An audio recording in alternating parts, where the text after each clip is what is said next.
All right. Good evening, everyone. Welcome to Berg Hall. Thank you so much for joining us tonight. I'm Oliver Lamy, the Director of Biodesign for Digital Health here at Stanford Biodesign.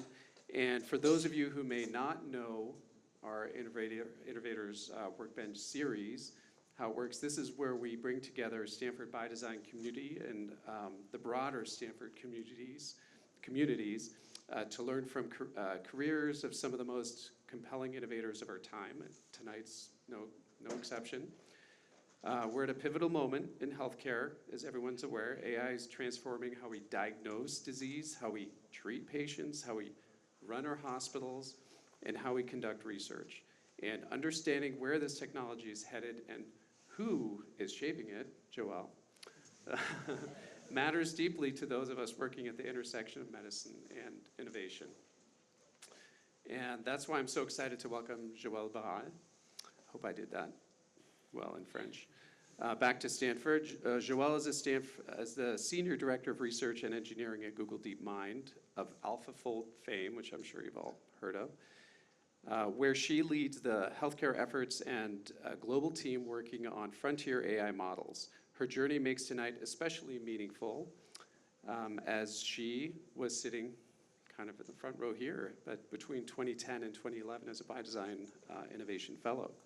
Since then, she's helped build Verb Surgical, the J&J and Verily joint venture, reimagining robotic surgery, among many other things, and has been at the forefront of applying machine learning to healthcare. So few people have a better vantage point on where AI in medicine is heading. So Joëlle will be in conversation with my colleague, Michelle DeHoff, who's the Assistant Director of Biodesign for Digital Health here.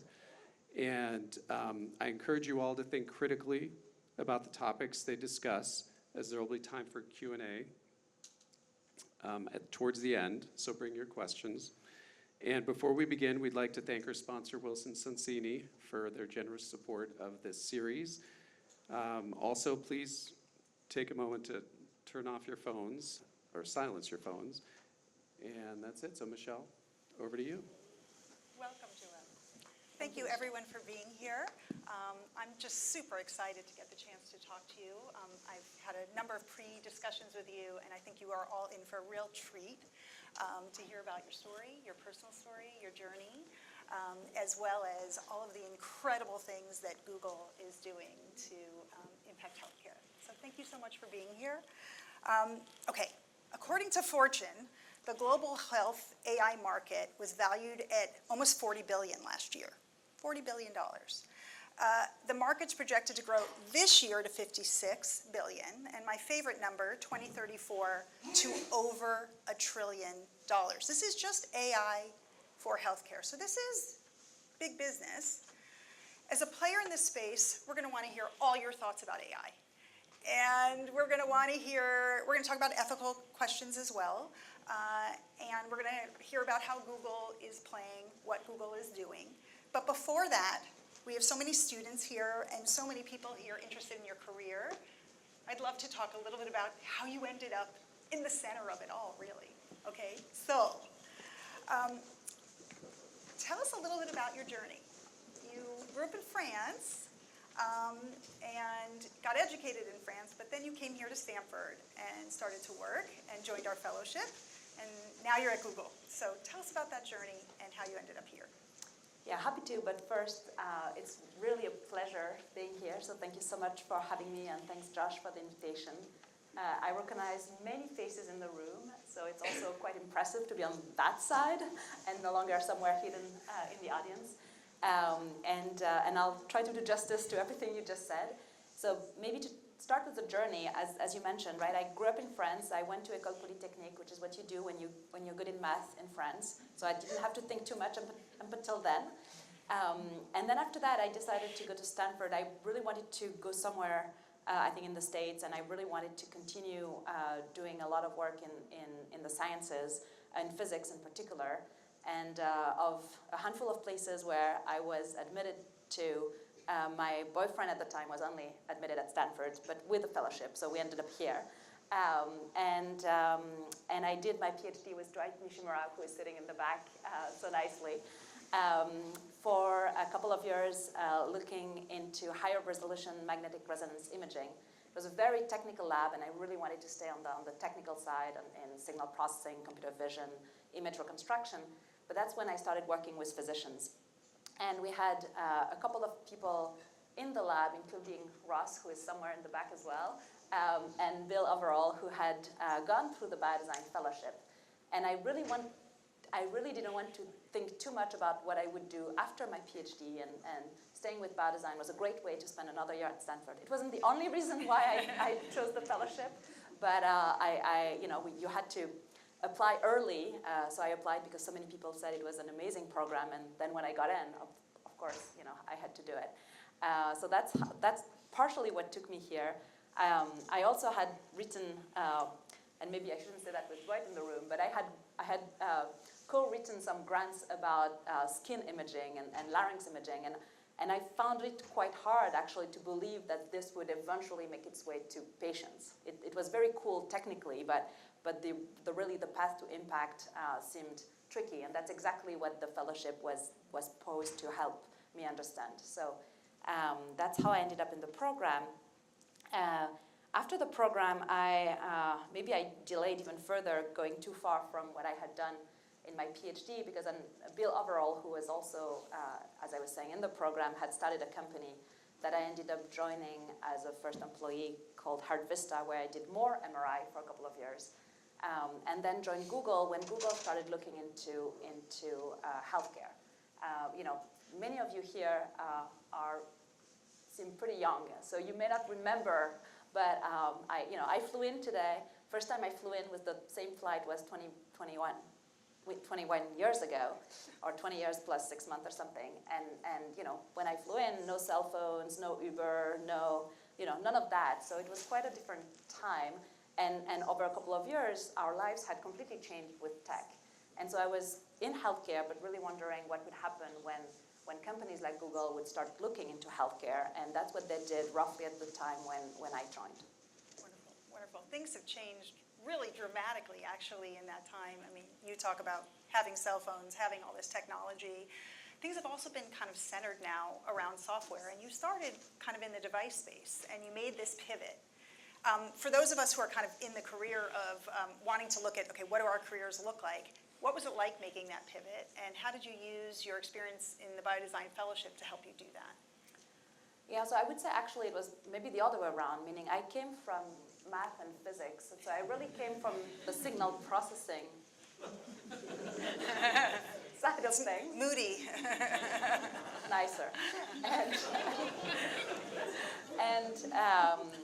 And maybe devices were actually, I was sharing with the fellows earlier, my PhD topic was to try to go to higher resolutions to be able to see things that you couldn't see with traditional MRI. And if you try to do that with just software, meaning image reconstruction or algorithms to correct for artifacts, etc., it's quite hard. And when you fix that with hardware, you just get closer to what you're trying to look at with coils, and Russ is one of the people who taught me how to do that. It's actually a lot easier, right? Because you will start with much more signal, and so you end up with better images. And so I ended up, doing a bit of hardware to solve the problem I was trying to solve. And then indeed spent more time with Biodesign and went back into more of my signal processing AI side of things. Yeah. And you've also been in smaller companies, first employee in one, and now in arguably probably the biggest, maybe healthcare company in the world, maybe, but one of the biggest companies in the world. Have you noticed that applying the Biodesign process in a small company is maybe different than doing that, say, at Google? Yeah, I don't think you can really apply the Biodesign process the same way in any given environment, right? And for sure, Heart Vista and Google are very different places. And there are many in between, right, that I haven't necessarily experienced. And with Verb Surgical, which was a joint venture between J&J and Google, it was yet another type of company that also started very small and grew to a couple of hundred people. I would say Biodesign teaches you things that when you look at them for the first time, they look obvious, right? Focus on the patient, what's so hard about this? But I think you really have to go through the program to understand what's behind it, right? And why it's not so obvious that you need to understand the need really well and scope it properly and anticipate what it would take you to bring that technology to market before you even start finding a solution. I think that general principle of really focusing on the patient, spending time observing for yourself, right? Looking at things yourself rather than hearsay. Oh, you know, this very famous physician thinks that the next thing we should do is blah, right? That principle, I think, is true across many different sizes of companies and different types of projects.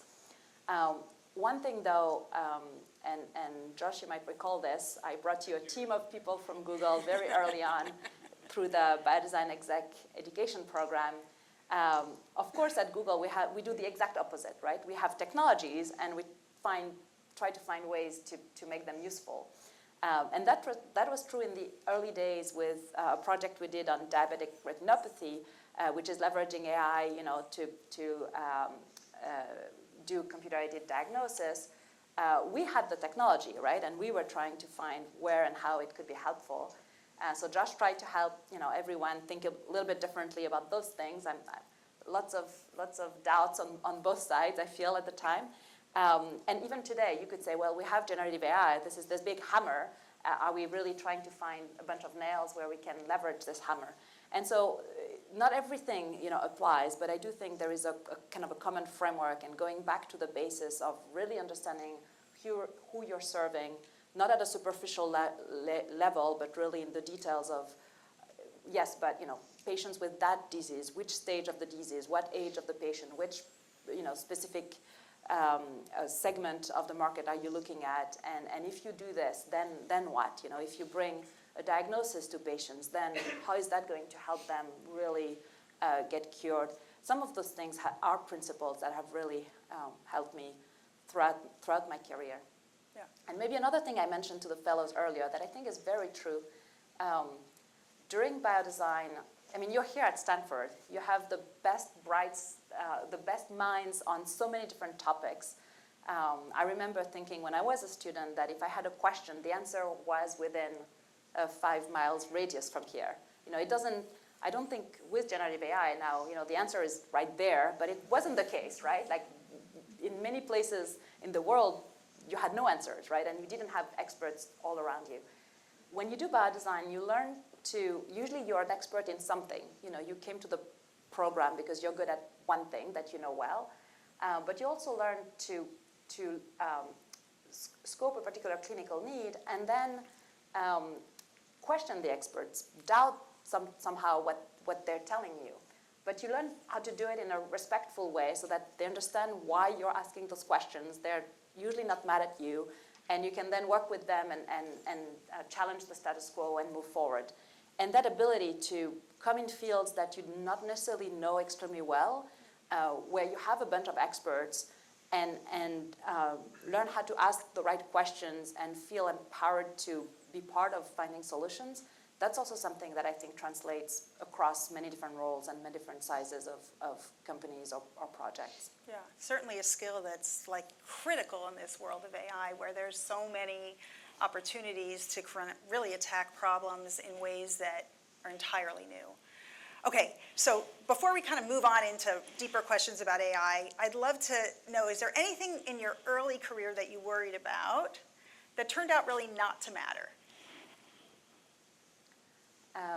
I worried about lots of things, I feel. One, I think I had this idea that for each problem, there was someone who was really the best person to tackle that problem, and that it wasn't me. And so I think I always worried about the fact that someone else would have done a better job at, you know, addressing that. And then I slowly realized that actually no, you know, the environments and the problems are so diverse that the best person to, you know, address it are the people around the problem. So that's probably something I could have worried a bit less about. Yeah. Okay, what are you most excited about now and for the future of your career? Oh, wow, that's a really, it's a tricky question. I would say maybe two things. First, with AI and generative AI, we are at a particular point in history, right? That has been said a lot, and we've been hearing about AI for breakfast, lunch, and dinner for the past couple of years, but still, right? Like it's a pretty, what I was just saying about the fact that, the answer was on this campus, but really nowhere else, now is everywhere else. And I think the consequences of that for society are going to be as meaningful as, what we read and what we hear pretty much everywhere. The question is really, how we choose what we want to tackle first and how we go about the world we want to build with this technology. So I'm really excited to be in a place where, we have a lot of agency and means to do that properly, especially in healthcare. I think Google is an amazing company in that respect, right? We have a handful of products that are serving billions. And so if you think of, improving Gemini and the answers it's giving to people coming to it with questions in healthcare, you're touching billions, which is always very impressive and humbling. And then the other thing I'm quite excited, that may be a bit more personal, is I'm now based in France after spending 16, 17 years here. And that gives me a different viewpoint on both innovation, how that's perceived by the world, the types of consequences that has that are further reaching. We also work with scientists globally in a very distributed way. So in some ways, it doesn't really matter where we are, but it does for innovation because, as we see in medtech, right, it matters to have people next to each other when it is about inventing new things. So it's also a very interesting, I think, new phase for me personally. Yeah, and I guess being outside of this bubble also has so much potential. Being in France, as you said, getting different points of view. Do you think it gives you, we tend to be this kind of move fast and break things mindset here in Silicon Valley. Do you feel that maybe that point of view is different in Europe? Yes, definitely. I think I'm not saying anything new. One thing that is always striking to me, and I go back between the two a lot, is people here are building, right? They're leaning in. There's something new. They will get their hands dirty, try things out, see how it can be applied to their old problems, see how it can be applied to new problems, and everyone has a new idea and a startup or something they're experimenting with, and they do that nights and weekends if it's not their day jobs, and that's all you hear about, right?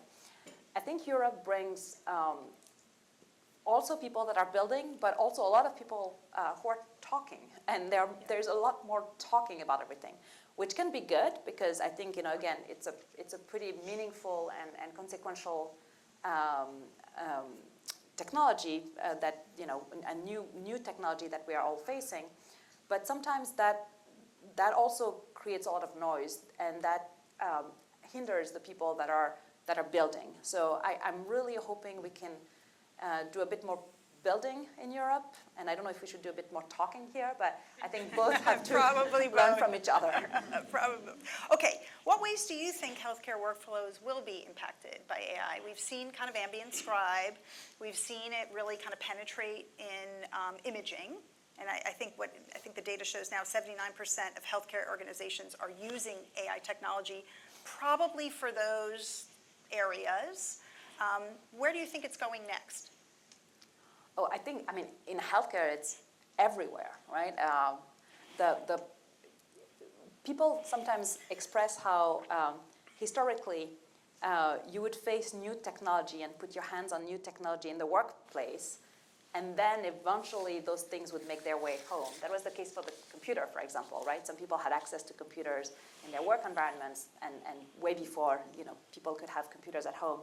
I think what's interesting with generative AI is that it's the opposite, right? Like everyone is already leveraging it daily, and for some aspects of it, it's trickling in the workplace, but not necessarily as fast. And I think given how ubiquitous it's becoming in our personal lives, the same is, I think, unavoidable everywhere in the workplace, including in healthcare. So, we've talked a lot about some of the mundane usage of Gen AI that can be for a lot of the more bureaucratic tasks or summarizing a conversation, etc. This is something I like to see as payback time for the IT industry, right? We've said for many, many years to physicians and healthcare professionals that they needed to enter things on a computer because that would provide amazing value, and I was sharing that, and I'm repeating myself, fellows, but I do think that's a quite striking how much we've changed the profession. Many physicians are spending so much time now entering things on a computer, and yet the value up until now was somewhat limited, right? Of all of that data that had been captured. And comes generative AI, I think it's really now that we can start making sense of all of that and turn it into something useful. And so I think all of those use cases that are helping the day-to-day of healthcare professionals are very important because they will bring back joy to the practice of medicine. They will bring back more time, with patients, which patients also want when they go see a physician. And then we have a lot of research, happening to figure out how far we can go in helping physicians and including groups of experts provide a better diagnosis or a better management plan, et cetera, to patients. So at Google DeepMind, we did a series of papers that we've called AMI, where we are really looking at that and trying to do it in a way that is the way we know here, meaning also take a very scientific approach and bring up the evidence that really patients, when the physician is aided by a model, end up with better care than without. So that's work in progress. And then I think some of the maybe the most exciting aspects of generative AI entering medicine are around scientific discovery and drug discovery. I remember doing biodesign, we are taught the difference between invention and discovery. And biodesign is all about invention, right? It's not serendipity and you discover something. It's really about innovation and inventing new technology. And somehow with generative AI, that gap is closing, right? Maybe we will turn drug discovery into more of an invention, meaning we understand the underlying mechanisms. We understand enough of the biology that it no longer has to be this guessing game. And now what matters is really to invent how drugs should be done. And AlphaFold in that respect has been quite meaningful. Everyone here has probably heard of AlphaFold, who got the Nobel Prize in 2024 for predicting the 3D structure of proteins. So it's been 5 years now that it came out. 3 million people have used it worldwide. I had no idea we had more than, we had millions of people leveraging a tool that means doing molecular biology, right? I had no idea we had so many scientists worldwide. So those numbers are quite impressive. And in all 190 countries, so really everywhere on the globe. And that has started to really help in both understanding the structure of proteins towards better understanding their function and being able to discover drugs in a way that I think had never been seen before. So it's also entering a new way of discovering treatment, which I think will impact medicine as well in a very meaningful way. Do you think, is Google planning on and this team planning on supporting other organizations how are you supporting other organizations, innovators who want to take this core technology and build on top of it? Are there any special programs people can So in general, leverage? I think with all of the technologies that we open, AlphaFold, but I could also talk about MedGemma, which is, Gemma being our smaller open weight model, little brother for Gemini, if you wish. We've then fine-tuned it on medical data and built MedGemma, and we've made MedGemma available to the world. We're also building, so we try to always have tools around those things to help people understand them and experiment with them, so get started with them if you wish. AlphaFold, they were tutorials and an AlphaFold server, etc. MedGemma, there's a team dedicated to it that is also really reaching out broadly given the interest. So Sometimes we have trusted tester programs where we roll things out gradually. That also allows us to make sure that there's not a use that we hadn't anticipated that shouldn't be there, right? So that's kind of a gradual rollout of things.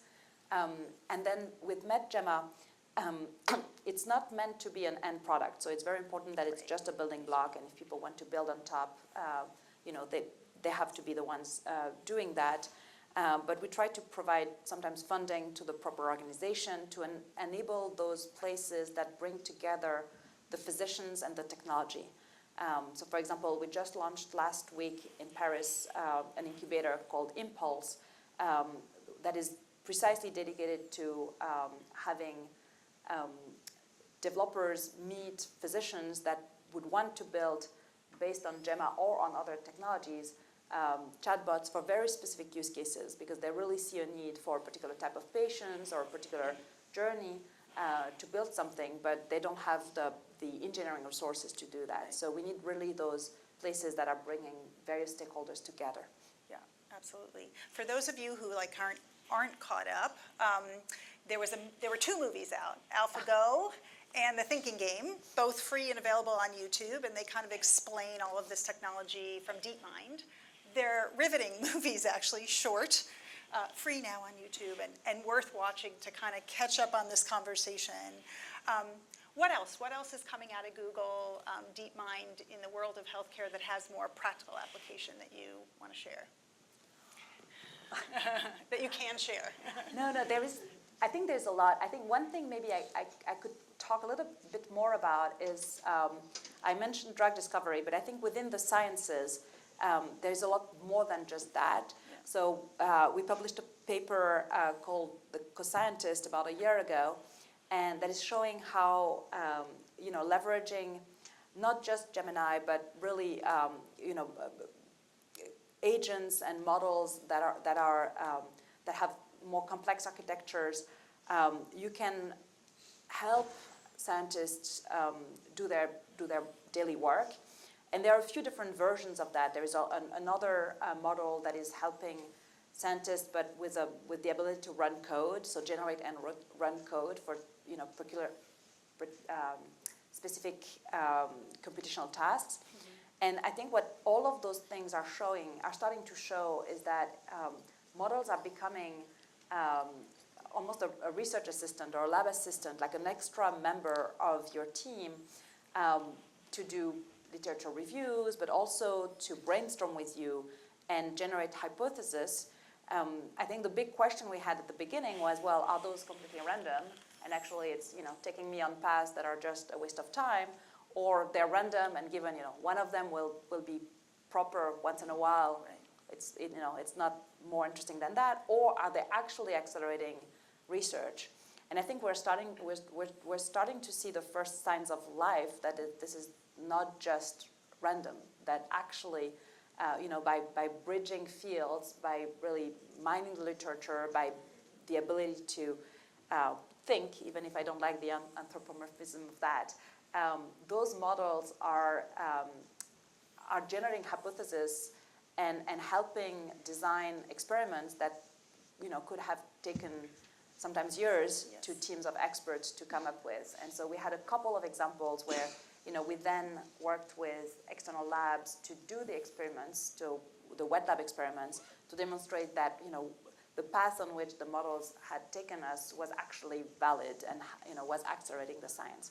And so that to me is something that also is showing that it's not just going to be molecular biology or healthcare. It's really going to touch the sciences broadly, which is I think incredibly exciting and something that students in this room have I think the incredible privilege to be at the beginning of this, right, and be able to really embrace it when it's just getting started. Yeah.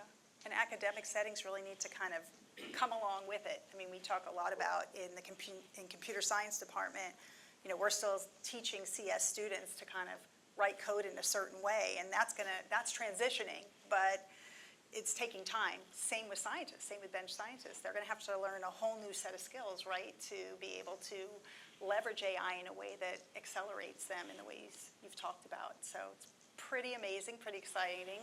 It's exciting that Google came out with the co-scientists, and we hope for more papers and more guidance, because I do think that it's moving so quickly. What's still missing from AI in the health conversation? What are the limitations? Yeah. Yeah, I think there are still many, both in terms of how grounded the models can be. They make mistakes. You can have your favorite examples and come back and recheck, if it's getting really better and if it's finally able of addressing properly, the particular example you care about and know a lot about. That's a good way to do your own benchmarks, right, and really get a feel for how much the models are improving. But, models are still making mistakes, and I think there's a lot of work happening to ground them properly, to make sure that that their logic is proper. Initially they were just predicting the next most likely word, right? So that's not enough to really understand the world we live in. I would say in healthcare in particular, I was giving that example also earlier. It's interesting how for a very long time the patient-physician relationship was really, a very important one. And now that models are coming in, we have a patient-physician model relationship that hasn't been truly figured out, right? If you look at what startups or even us are doing when we do research, and if you read those research papers, you see that this is somewhat artificial in the sense that we will try really hard to tell the model to not do something so that it doesn't give a diagnosis, or we will try really hard for the model to follow exactly what we're used to do, with physicians in terms of the way we're gathering information from the patient, etc. So it's quite artificial, and somehow this shows you that we haven't really figured out what that triad should be, right? What is the role of the patient and the model ahead of an encounter, a physical encounter? What is the role of the model in the doctor's office, etc.? I was talking with some psychiatrists who are saying how now, when they see a patient for the first time, especially 18 to 40-year-old, 80% of those patients have had a dialogue with a bot before that first encounter. So what used to be a very special moment, because it was really the first time a patient would start describing what they were feeling and having, now there's a third person in the room, right, that no one really invited and no one really know what to do with. So I think there's a lot of things that have to be figured out, both the model itself, but also the model in the relationship with key stakeholders. Yeah, I think with any big technology leap, there's this last mile of figuring out actually how it's going to operationalize in real day-to-day interaction. I think that's relevant in healthcare. We're seeing it in healthcare. I would say it's much more than the last mile, though, right? Because usually we talk about the last mile when the whole technology has been figured out, and it's about distribution, or it's about really going to remote places or whatnot. And right now, what's really striking with generative AI, and that has been the case for the last couple of years, is it is available, right? It is something that everyone is leveraging, and yet there is still foundational research happening, right? So it's quite unique in that respect. We still have work to do across the whole stack, not just the last mile, even the first mile, if you ask me. But indeed, it is in many, many hands. And it's a moving target. I mean, we talked earlier, the amount of news that's come out in the last few weeks around AI is astonishing. The innovation, the new things. In healthcare, it's extremely, extremely important to get it right. There are other areas where if it kind of messes up, you can go back and fix it. It's okay to kind of be working on the airplane while it's flying. In some areas, right? In healthcare, not so much, right? Decisions carry consequences, right? Getting it right carries consequences. And so let's kind of jump into the ethics part of the discussion. How do you balance this potential with the inherent risks in AI, delivering medical diagnosis and advice, errors in the algorithms you talked about, the desire for it to give an answer? It's been trained to give an answer and to please. Bad data that's gone in it, or data that has kind of lacked equitable kind of research. So there's like health equity questions. How are you all thinking about that? Yeah, there are so many questions in Lots your questions. there. First, I would say this is one of the reasons why I really like healthcare in general. And I think in general, healthcare is pushing us to make the models better for a bunch of other applications because the stakes are so high and it's complex in many different ways, right? We talked just before about grounding the models and making sure they make rational decisions, et cetera. But medicine is not rational. A lot of the decisions we make in medicine are not evidence-backed. And so, again, even for things that we would want to be, very logical, that alone is not going to be enough because you often have to, make decisions with incomplete or contradictory information. So it's even more challenging than I think, what you might first expect. In terms of the ethics and the responsibility with which we have to operate when we talk about healthcare, maybe again taking a step back, at Google we recognized pretty early on that those technologies were powerful and we needed principles and we needed ways to to think about them, and that came from our research teams. And I think that's important, right? Like we are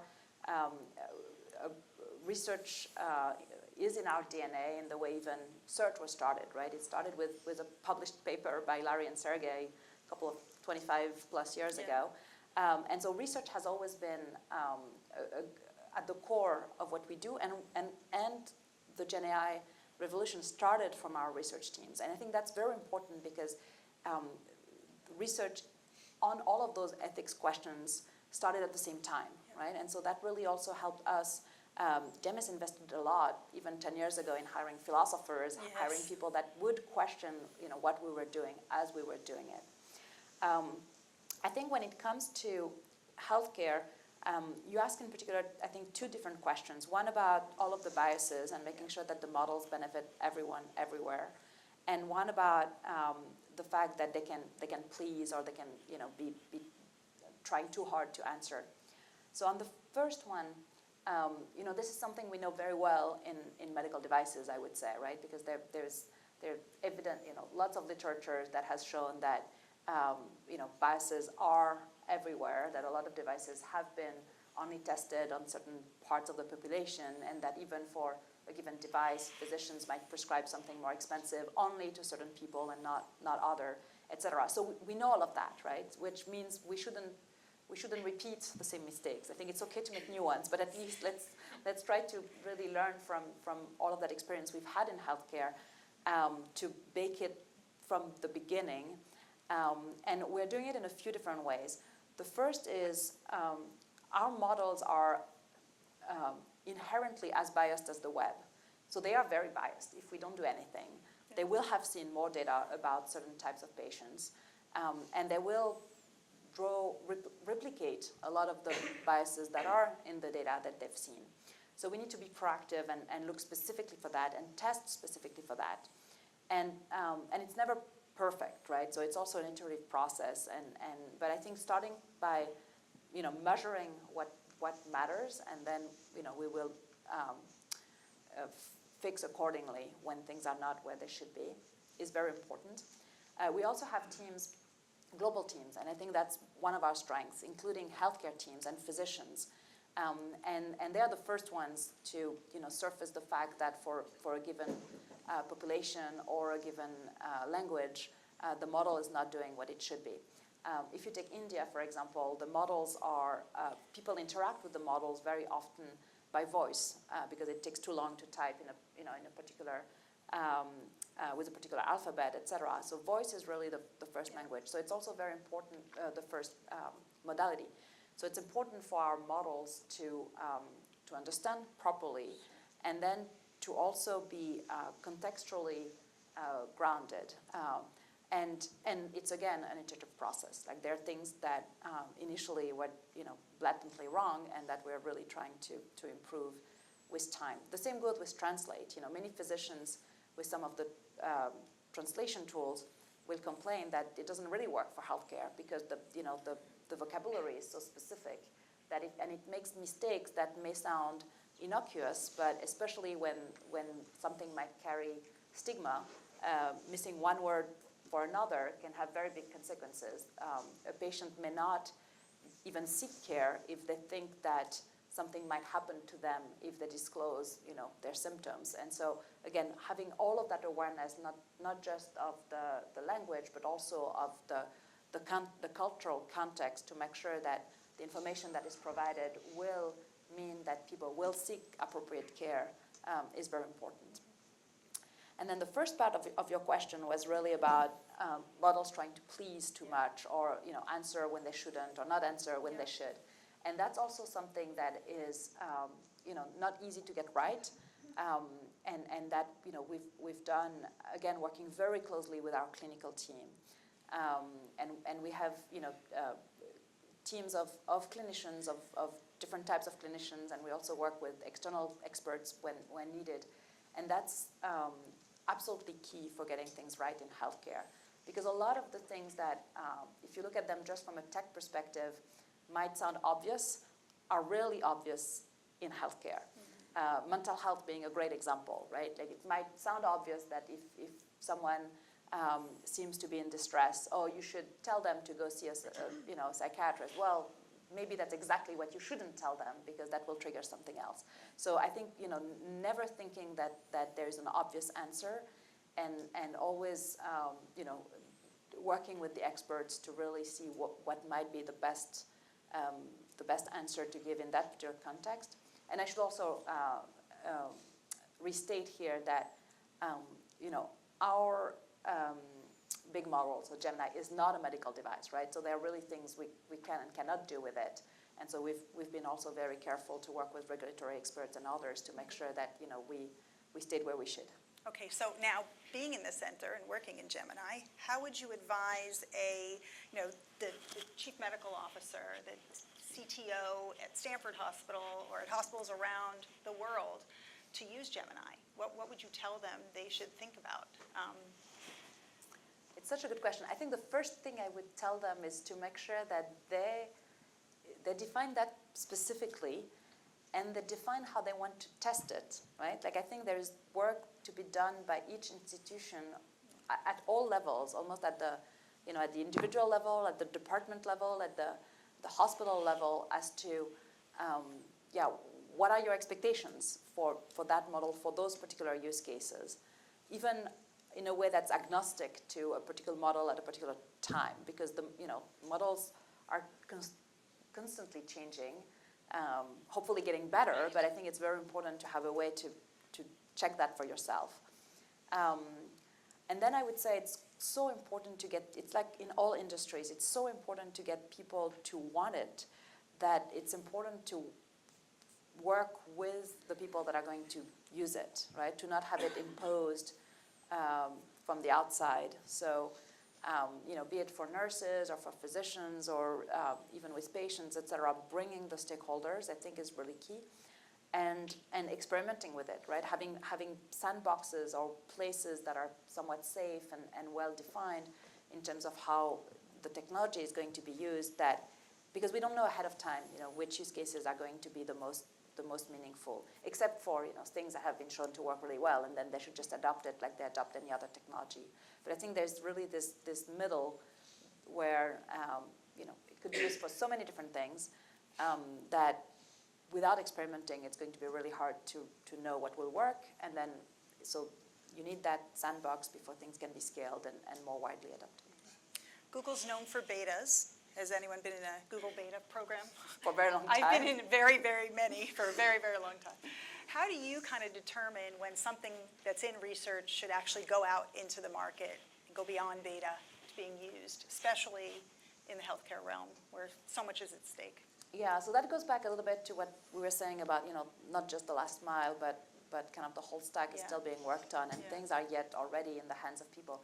I think when it's when it's really a medical device or a healthcare product, like some of those things are regulated, then it follows the usual playbook. You have the evidence, and you've done what you were supposed to do, and then you can get things to market. When it's about research, that is, maybe some of the things I was alluding to with Amy, we really take a phased approach, right? There's first the art of the possible, so trying to go fast, but show how far the technology can go, and then you start validating that, in a very safe environment, small scale, and then maybe with more users, larger scale. And then you can deploy more broadly. And in tech, we've also been used to deploying things gradually and really measure everything, right? Like for any feature, anything that gets launched, you really do that methodically, and you gather the evidence that what you've done is good for the user. So there is this very methodical way of deploying things at scale. Yeah. I think because these models are living, this generation might have different responsibilities. This generation of developers and engineers and researchers have different responsibilities maybe than they did in the past. What do you think that might be? What does this generation have to think about that maybe we didn't have to think about 20 years ago, sitting in the middle of this space? One big difference for me is how quickly things are going, yes. Right? Like it used to be that you had a good idea. I think it's always easy to say things in retrospect. So some, people will feel it differently, and maybe ourselves 20 years ago would completely disagree, right? Because it also seemed hard back then. But I do think it felt like if you had, a good idea or a good project, you were somewhat shielded, right? You had a couple of years to build it and really, understand things well. It wasn't as noisy, and you weren't hearing about a gazillion things on a daily basis, and so you were somewhat protected, right, to really mature things before deploying them. Now we're almost at the opposite extreme, where we've abolished space and time. You hear about everything all the time, everywhere on Earth, and keeping your head down to work on one thing without being distracted by all of that, while, if there is something you should actually factor in while factoring that in, that's not easy. So I would say that's probably one of the challenges, this generation really has to face, right? How do you focus on one thing long enough without being distracted, and yet, being receptive to all of the changes that are happening while you're building. Yeah, there's something about this focus and going deep that allows you to become that expert and create something that's better, that can have impact. Okay, before we jump to audience questions, I want to do a lightning round. Okay, so we're going to do quick ones, quick questions, quick answers, okay? All right. Best part of working at Google? I was going to say the food, the people. And the food, if you ever get invited to go to lunch at Google, go. It's great. Okay, best content sources for what's happening in health tech AI. What should we be reading? You shouldn't be reading, you should be building. Okay, that's awesome. Yeah. Okay, what's one skill you didn't realize you'd need until you started working in AI research?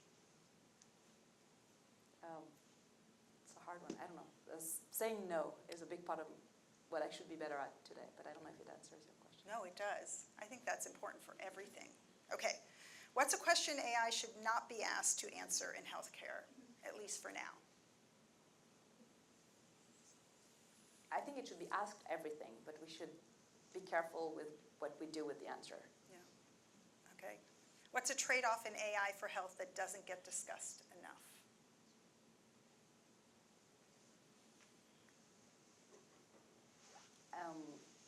I don't know if I can have a short answer. I think the benefits are, again, humongous and humbling in terms of being able to really provide the best health information relevant for someone everywhere on Earth. I think it's not a trade-off, but the question is then, is that enough, right?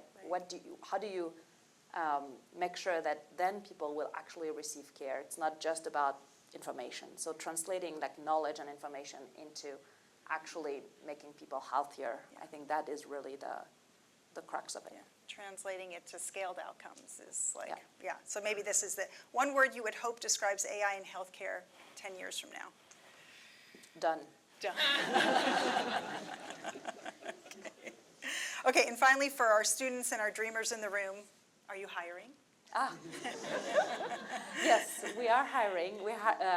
A lot of the people we hire at Google DeepMind are research scientists, so people that have done a PhD in AI and generative AI. I'm building a small team at the intersection of that and healthcare in Paris, and we are hiring also. Parts of my team are also here. But we essentially hire research scientists. Okay. Any level of research scientist? Do our undergrads have a chance? Usually you have a PhD, so Yeah. very, very bright undergrads. Wonderful. Thank you so much, Joëlle. Yeah. Maybe not. Hello. Okay. Thank you so much. That was brilliant. Joëlle, thank you for. We took a walk around Versailles together, and at the end of the walk, she agreed to do this, and I appreciate that. And Michelle, that was fantastic. Deja's going to bring some gifts for you guys. Please, another round of applause to these amazing two people. That was probably the most relatable conversation on AI that I have heard in any recent days. You really did a great job, and I really appreciate it. So helpful, and we're so proud of you, Joëlle, seriously. I want to thank Wilson Sonsini for their support. We're going to have a little reception outside right after this. I also want to thank Deja, Danny, Awo, Jill, Antia, Meghana, Susie, Linda, our amazing team that helps make this all happen. Please follow us on LinkedIn, Instagram, Facebook. Keep track, sign up on our events for more amazing sessions like this. And thank you so much again. Great job, and I'm sure you'll be around for some questions and so on. Thank you, everybody, for coming, and thank you.